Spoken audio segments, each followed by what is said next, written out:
Libro de Marcos, capítulo 10. Biblia, traducción en lenguaje actual.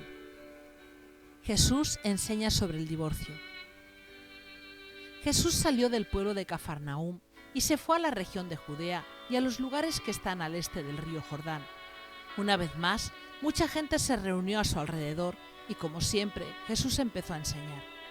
Unos fariseos se acercaron a él para ponerle una trampa y le preguntaron: ¿puede un hombre divorciarse de su esposa?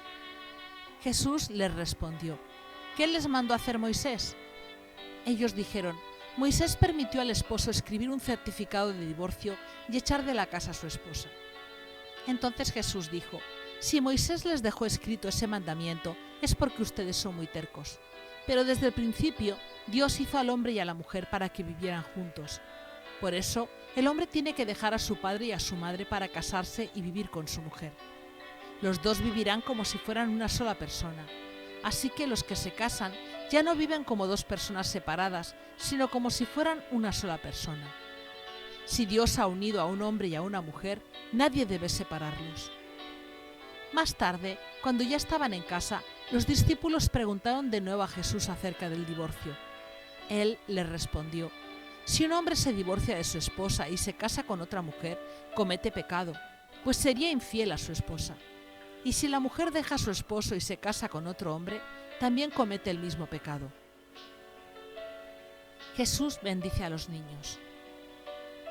Hubo quienes llevaron a sus niños para que Jesús los tocara y los bendijera, pero los discípulos las regañaron.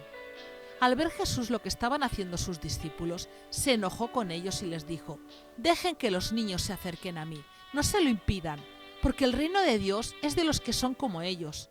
Les aseguro que quien no confía en Dios como lo hace un niño, no puede ser parte del reino de Dios. Jesús tomó en sus brazos a los niños y poniendo sus manos sobre ellos, los bendijo.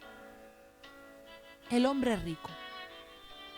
Mientras Jesús iba de camino, un hombre llegó corriendo, se arrodilló delante de él y le preguntó: Maestro bueno, dime, ¿qué debo hacer para tener vida eterna? Jesús le contestó: ¿por qué dices que soy bueno? Solo Dios es bueno. Tú conoces bien los mandamientos: no mates, no seas infiel en tu matrimonio, no robes, no mientas para hacerle daño a otra persona, no hagas trampas, obedece y cuida a tu padre y a tu madre. El hombre le dijo: Maestro, todos esos mandamientos los he obedecido desde que era niño. Jesús lo miró con amor y le dijo: solo te falta hacer una cosa. Ve y vende todo lo que tienes y reparte ese dinero entre los pobres. Así, Dios te dará un gran premio en el cielo. Después de eso, ven y conviértete en uno de mis seguidores. Al oír esto, el hombre se puso muy triste y se fue desanimado porque era muy rico. Jesús miró a su alrededor y dijo a sus discípulos: es muy difícil que una persona rica acepte a Dios como su rey.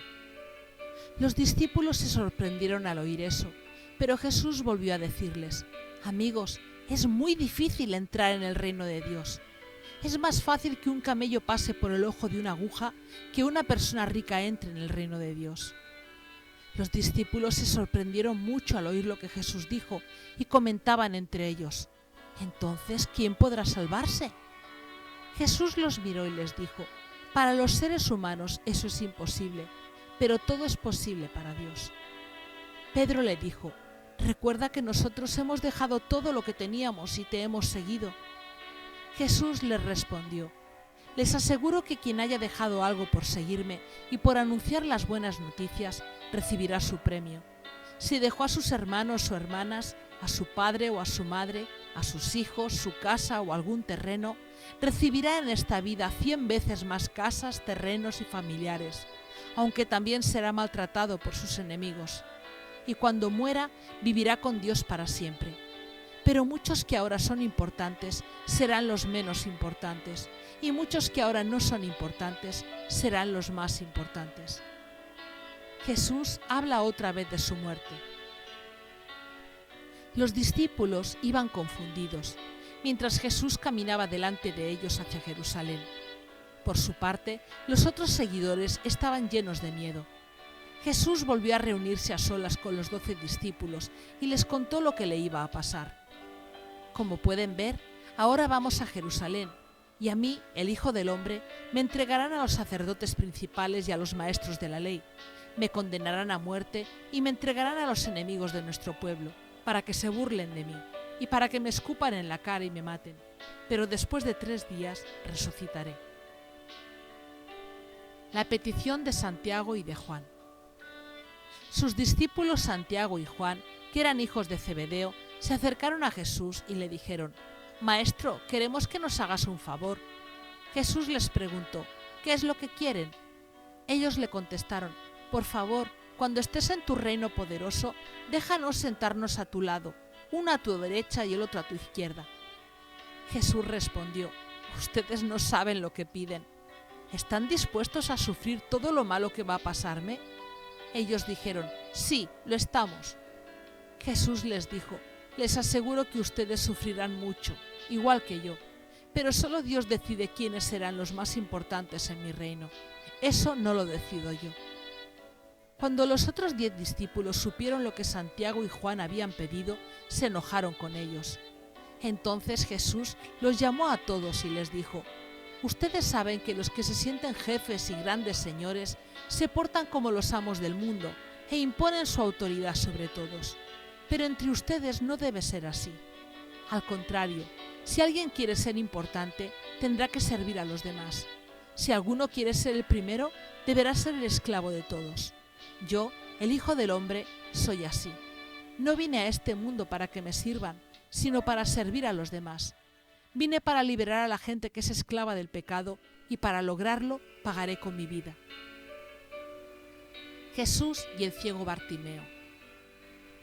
Jesús y sus discípulos pasaron por la ciudad de Jericó y al salir de allí mucha gente los siguió. Junto al camino estaba sentado un ciego que pedía limosna. Se llamaba Bartimeo, hijo de Timeo. Cuando Bartimeo oyó que Jesús de Nazaret estaba pasando por allí, empezó a gritar: «Jesús, tú que eres el Mesías, ten compasión de mí y ayúdame». La gente comenzó a reprender al ciego para que se callara, pero él gritaba con más fuerza todavía: «Señor, tú que eres el Mesías, ten compasión de mí y ayúdame». Entonces Jesús se detuvo y dijo: «Llámenlo». La gente llamó al ciego y le dijo: «No tengas miedo, ven, que Jesús te llama». El ciego tiró su manto y de un salto se puso de pie y se acercó a Jesús. Jesús le dijo: «¿Qué quieres que haga por ti?». El ciego respondió: «Maestro, haz que pueda yo ver de nuevo». Jesús le dijo: «Puedes irte, estás sano porque confiaste en Dios». En ese momento, el ciego pudo ver de nuevo y siguió a Jesús por el camino.